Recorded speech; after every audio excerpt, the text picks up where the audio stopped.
త్రిమూర్తి సాయిలోని సాయి లీలలు. చెన్నైకి చెందిన వైదీశ్వరన్ 2 పదులలో పడ్డాడు. కానీ తక్కిన యువకులులాగా కాక తన సమయాన్ని ఆధ్యాత్మ మార్గములో పునీతం చేసుకునేవాడు. 2 ఏళ్ల క్రితం నుండి గాయత్రి మంత్రోపాసనలో రోజంతా గడుపుతుండేవాడు. చేస్తున్న ఉద్యోగం కూడా వదిలి గాయత్రి జపంలోనే నిమగ్నమయ్యేవాడు. ఆ విధంగా ధ్యానములో ఉండగా ఒకసారి ఎవరో దేవత తనను గట్టిగా పిలిచి నైష్టిక బ్రహ్మచర్యం స్వీకరించమని ఆదేశించినట్లు వైదీశ్వరన్ అభిప్రాయపడ్డాడు. ధ్యానము నుండి బయటికి వచ్చిన తర్వాత కూడా అమ్మవారు ఇచ్చిన ఆదేశం బాగా గుర్తుకు ఉంది. అప్పటి నుండి నైష్టిక బ్రహ్మచర్యం స్వీకరించాలని నిశ్చయించుకున్నాడు.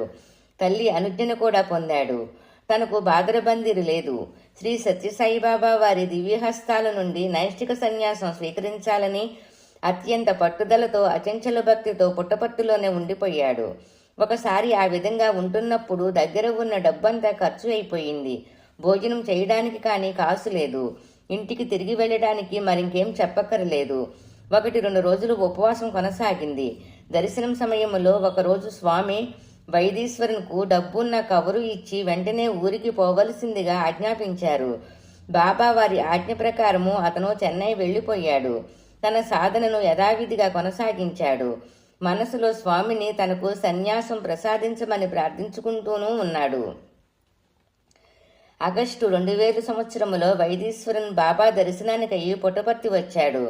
స్వామి ధ్యానములో కాలమంతా గడిపేవాడు. దర్శనములో స్వామిని తనకు దీక్ష ప్రసాదించవలసిందిగా వేడుకునేవాడు. చాలా రోజులు స్వామి అతడిని ఉపేక్షించారు. తర్వాత బాగా పరీక్షించారు. స్వామి తమ 75వ పుట్టినరోజు పండగ సందర్భంగా చాలామందికి నూతన వస్త్రాలు ఇస్తున్నారు.